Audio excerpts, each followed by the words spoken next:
friends, Krista here. Thanks for stopping by Books and Jams. It feels a little silly to be doing a book haul after one of my most recent videos is an unhaul where I talk about not wanting to be bringing so many books into my house. And yet, per usual, we have quite a big book haul here. Before I went on my trip in September, I bought quite a few books and spent money on books, which I don't normally do. I came home to quite a few...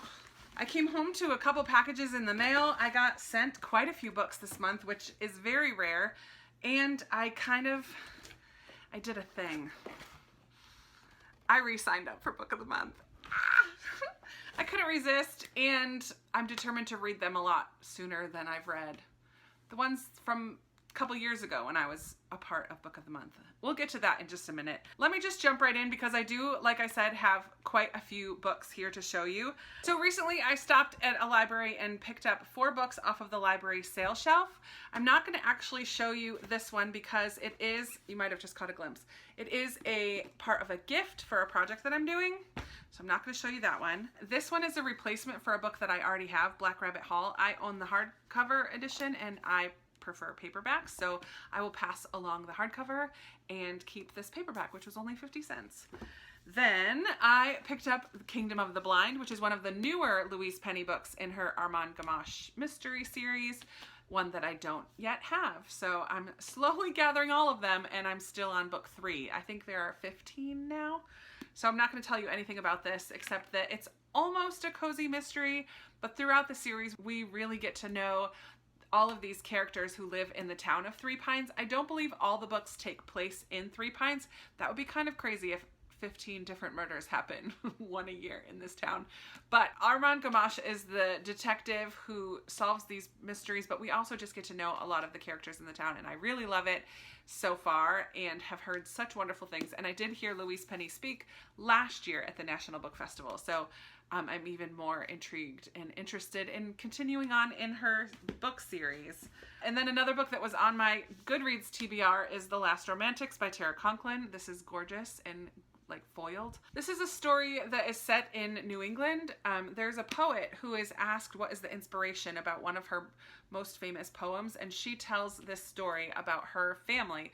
So it's a bit of a family saga, and it involves like the power of story and the power of family, and I've heard good things about it, and when I saw it for $2, I couldn't resist. A couple days ago, after I posted that book on haul, I did go to the Second and Charles, which is a used bookstore here, where I traded in my unwanted books and got store credit. I got like $45 in store credit, which is amazing. And I picked up these 4 books, so these are free because I got credit for them. I'm super excited that I found Bellwether by Susanna Kearsley. This is, again, one of her newest or newer books, one that I did not yet own. It's a gorgeous cover. I don't know anything about it except that I love Susanna Kearsley, so I want to have all of them. I'm an author that I've been very intrigued by, and I think I have 1 or 2 of Rhys Bowen's books on my Kindle. This is The Tuscan Child. This takes place in World War II. A British bomber parachutes from his plane into the fields of German-occupied Tuscany, and then the family that kind of rescues him and hides him, and I'm sure there's a bit of a love story as well. So I'm excited about that. I have read one other book by Beatrice Williams, and this is 100 Summers. I know summer is kind of over, so I probably won't be reading this one right away, but I have heard good things about this one, and I loved the other book that I read by her, which I can't remember now what it was. I'm very interested in reading more from Beatrice Williams. I've heard good things about her. And then another one, I don't remember where I got recommended to pick up other Dave Eggers books, but this is What the What by Dave Eggers. He wrote The Circle, which I liked the writing and I was intrigued by the story, but it was a little bit of a miss as far as connecting with the characters. But this one is about the Lost Boys of Sudan, one of them in particular, based on the life of Valentino Achak Deng, who, along with thousands of other children, the so-called Lost Boys, was forced to leave his village in Sudan at the age of 7 and trek hundreds of miles by foot, pursued by militias, government bombers, and wild animals, crossing the deserts of 3 countries to find freedom.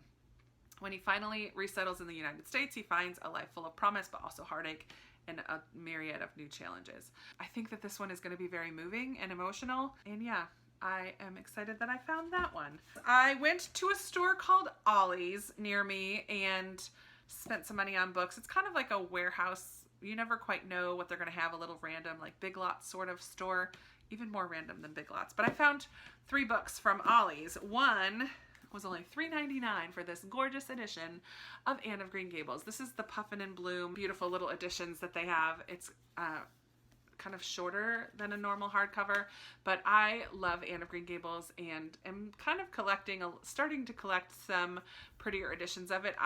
The ones that I read are the mass market paperbacks that came out in the 80s, and I love those as well. But for $3.99, I thought it would be fun to have this really beautiful edition on my shelves. Also for $3.99, I was thrilled that I found Anne Vogel's book, I'd Rather Be Reading. This is her second book. This is just a collection of essays about readers and different types of readers and books. The subtitle says, The Delights and Dilemmas of the Reading Life. I'm very excited to have this. Nonfiction November is coming up very soon, and I will definitely have this on my list to read in November. And then finally from Ollie's, I picked up When Mockingbirds Sing by Billy Coffey. I have a couple other books by Billy Coffey, so I was drawn to the name first, and I think this cover is interesting, but the story of this one sounds a little bit fantastical.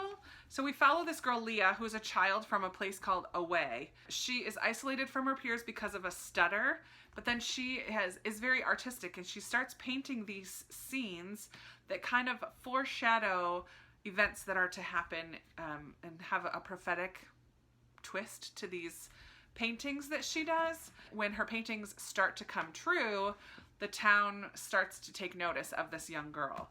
So she starts to tell them the reason that she can paint these prophecies is because of her connection or her conversations with an invisible person which she calls the Rainbow Man. So people and her parents and her family and those close to her are wondering what is really going on here. Who is this Rainbow Man? How is she doing this? Do we believe her? Do we not believe her? All of those things. And it just sounds like kind of a bit of a family drama, but also these fantasy elements as well. And the town starts to argue about what are they going to do about this girl? Do we keep letting her paint or not? Yeah, it sounds like it's going to be super interesting. So I grabbed that for $2.99. I did purchase 2 books on Amazon this month because I had returned a few things, and so I had gift credit. Wasn't a gift, it was still my own money, but I grabbed 2 books. I grabbed The Bookish Life of Nina Hill by Abby Waxman. I have not read The Garden of Small Beginnings by her, but I've heard good things about that as well. Just like a book about books and a book about a reader, I'm very excited about this one. And also an author that I am familiar with and who I love is Catherine Ray, and this is The Printed Letter Bookshop, which is her newest book. And again, a book about books is a immediate draw for me. The setting of this one is in a bookstore, obviously. I believe the owner is hoping to sell the bookstore as quickly as possible, but the 2 people who work there are determined to not let it be sold. But it talks about new beginnings and fresh starts. So there's a little bit of a romance as well, all taking place around a bookshop. I'm down for that. The other 3, still going with ones that I purchased myself. I did place an order on Thrift books this month, which I don't normally do. And to be honest, I'm not impressed with the quality of some of these. I chose the as new or like new condition for a book that I heard about from the Currently Reading podcast. This is Better Than Before, Mastering the Habits of Our Everyday Lives by Gretchen Rubin, who also wrote The Happiness Project, I think is her newer book. This is supposed to be like new condition, but I gotta tell you, this is a dirty cover. It's wrinkled in a lot of places, lots of stickers all over it, and the pages are somewhat yellowed, and maybe that's just because it's an older book, but I would not have called this like new condition. I'm glad to have it, and I do want to read it, especially after hearing Katie and Meredith from Currently Reading talk about it. I'm interested in reading it, probably going to put it on my Nonfiction November pile, but I'm a little bummed about the condition. I'm super particular. I buy a lot of books used, but I buy them in perfect condition. You would never know with most of them that they're actually used books. A book that I have to read because I just recently started a new position at my church where I am the director of K-5 grades for the kids at my location. And one of the things I have to do is read this 21 Irrefutable Laws of Leadership by John Maxwell. I thought I owned this book, but I don't. It's just a leadership book. It's definitely going to be read hopefully October. Actually, I need to read it before November because I have a deadline. It's kind of weird to have deadlines for reading again, but I'm excited to read this. It's classic leadership book that gets referred to around the leadership team at my church all the time. So I'm going to read that soon. And then also from Thrift Books, I ordered this little devotional called Jesus Always by Sarah Young. She also wrote Jesus Calling, which is pretty popular as well. I've heard from a few people who've done both that they like this one better, so I'm excited about this. What I like about this is that it's a day by day. You can kind of not skip around, but go to whatever day of the year that it is. And she takes verses, which she always lists down at the bottom, and rewords the verses as though God is speaking directly to you. And something from my trip that I really want to bring back into my life is spending time listening to God and not just having a one-way conversation in my prayer time, but learning how to listen better. And I think turning Bible verses into God speaking, because it is God's word, will be a good way. This will be a good way to help train myself to listen better to what God is saying. So I'm excited about that. I found 2 books at Little Free Libraries this month. The first I just found today, and it's The Mothers by Britt Bennett. This is the uncorrected proof, and I'm hoping there's not much changed about it from this to the final copy. I do have this on my Kindle, but again, I rarely ever pick up my Kindle, so I'm glad to have actually a hard copy of it. This is a book that was recommended to me to read this year, and so it's one that I have had on my radar and would like to read at some point. We'll see if it happens this year. And I also found another book in the Maisie Dobbs series. I've read the first one now, so when I find them for free, I'm going to grab them. I'm not going to go out of my way to purchase them at this point, but I found it and it was free, so I grabbed it. All right, now on to the books that were sent to me. The first few that I was sent come from Little Bee Books, which is a publisher for children's books and middle grade, which I worked with during middle grade March last year for a couple giveaways. And they really spoiled me this month. I have a couple here. The first one is an ARC, and it comes out on October 1st, and it's called The 40 Thieves by Christy Lindsay. It's a little different take on 1001 Nights, where we follow this brother and sister who are kidnapped by the 40 thieves and have to try to get out of their clutches and also rescue Alibaba. It sounds like it will be a lot of fun. I'm not so sure about this next one. It's called Ask Emma, Boy Trouble by Cheryl Burke and Carrie Burke. This is the story about young love and a young girl, kind of her first dips into romance, and there's a Sadie Hawkins dance coming up at their middle school, and who's she gonna ask? And the boy she kind of is interested in she's not sure if he's interested in her as well. This is not one that I would normally pick up, but I will find somebody to pass it along to. So thanks, Little Bee, for sending me that. Unsolicited. All of these came unsolicited, actually, which is kind of fun. Finally is one that does sound very interesting to me. This came out in September on the 17th. This is The Woods by R.L. Tolson. And this book deals with loss and grief. It has a bit of magical realism. We follow this girl named Lenora who, after a tragic accident, loses her parents and the rest of her family and moves in with an uncle. And this uncle's house is surrounded by these woods, and he forbids her to ever go out into the woods. But the woods kind of draw her and call to her. I guess she has a cousin that once went into the woods and never returned.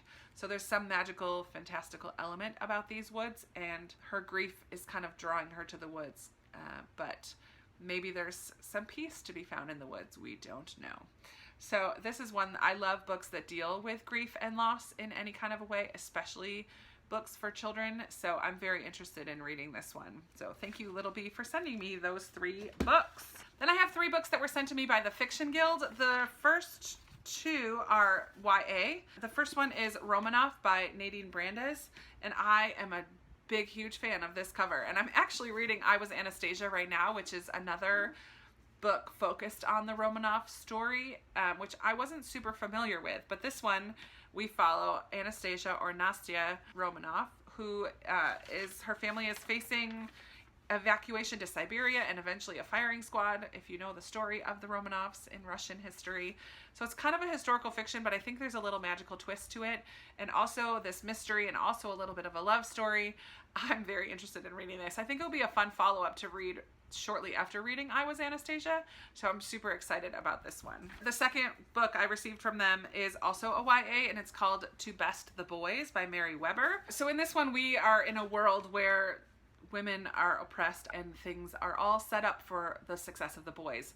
There is this competition every year for young boys to participate in to receive a scholarship to this all-male academy. One year, this 16-year-old girl, Ren, and her cousin end up joining this competition, disguising themselves as boys to compete and win the scholarship. Things are not going so well for their family at home, and finances are really tight, and they decide that the best way to escape the life that they seem destined for is to enter this competition and win the scholarship. But the world is not ready for girls who don't know their place. So it sounds super interesting. It's YA. It should be a quick, fun read. The third book that was sent to me by the Fiction Guild is called The Pages of Her Life by James L. Rubert. This is the story of a woman named Allison who has started an architectural firm with her best friend, but things are really struggling. And then her dad passes away and she has to help take care of her mother. Life is really tough and she's just dealing with all of these things. And then one day in a coffee shop, someone hands her a journal and she starts writing in this journal, but then strangely, her words start to disappear and other words appear on the page. So there's that little twist of magic that's involved in here as well. The words that show up in this journal kind of force her to look at things through a different perspective and kind of reevaluate the way that she's been looking at her life. And she can choose to ignore these words or listen to them or change the way she's thinking. What is she gonna do? I don't know. Sounds interesting. Thank you to the Fiction Guild for sending me those. Finally, what I'm most excited about, well, I'm excited about a lot of these things, but I signed up for Book of the Month again. I've been putting it off for quite a while. I've been wanting to for a while. I have been very interested in a lot of the books that Book of the Month has been choosing for their choices. I will have a code down below if you're interested in joining Book of the Month. It gives me a credit. I think you get a free credit. I don't know. I'll put the details of that in the description box below. But I love this subscription box. It's just about the books. And you know what book is coming. There are 5 choices every month. You can kind of look through and pick the one that you want. You're welcome to skip any month that you want to. So I decided to join after hearing Katie on her Instagram, Life Between Words, talk about this book by William Kent Kruger. Actually, after she talked about his first one, Ordinary Grace, which I do have on my shelves. This Tenderland is his most recent release, and it's a Midwest book, family drama, slightly historical. It takes place in 1932, Native American families, and I believe it is also a bit of a courtroom drama, so there's some kind of mystery involved with a situation in here. So I couldn't resist. This is the book that pushed me over the edge, and I'm very excited to read this and his first book, Ordinary Grace. And also I had a discount for an add-on because I had just recently signed up again. Well, because I signed up again. So I threw in as well Catherine Center's book, Things You Save in the Fire, which both of these books have been blowing up over on Instagram. This one is about a female firefighter who works on a team in Texas, but then her mother requests her to move and try to change everything and drop everything and move to Boston because her health is really failing. So she does. She moves to Boston and is not as easily received on the firefighting team in where she moves in Boston. Here's just a little bit about what it says when she moves to Boston. The tough old school Boston firehouse is as different from Cassie's old job as it could possibly be. Hazing, a lack of funding, and poor facilities mean that firemen aren't exactly thrilled to have a lady on the crew, even as one as competent and smart as Cassie. Except for an infatuation-inspiring rookie who doesn't seem to mind having Cassie around. But she can't think about that because love is girly and that's not her thing. And don't forget the advice her old captain gave her: never date firefighters. Cassie can find her resolve slipping, and it means risking it all, the only job she's ever loved and the hero she's worked like hell to become. So this talks about the strength of vulnerability, the nourishing magic of forgiveness, and the life-changing power of defining courage at last for yourself. I've just heard such wonderful things about this and also her other book, which I can't remember the name of right now, but I'm really excited to give Catherine Center a try. Those look like lovely fall flowers. Maybe I'll have to pick it up soon. That's the goal. That's the goal. All right, that's it. I have a lot of books. It's crazy, but I did just unhaul a massive amount. I do have room on my shelves for these, and a lot were on my TBR already. All the information about Book of the Month will be down in the description box below. Let me know in the comments if any of these stand out to you as ones that you would like to read or that you have read and you really enjoyed or didn't enjoy, or anything else that you want to talk about. You know I love talking with you down in the comments. Give this video a big thumbs up, subscribe if you haven't already, and I will be talking to you in another video very soon. Bye.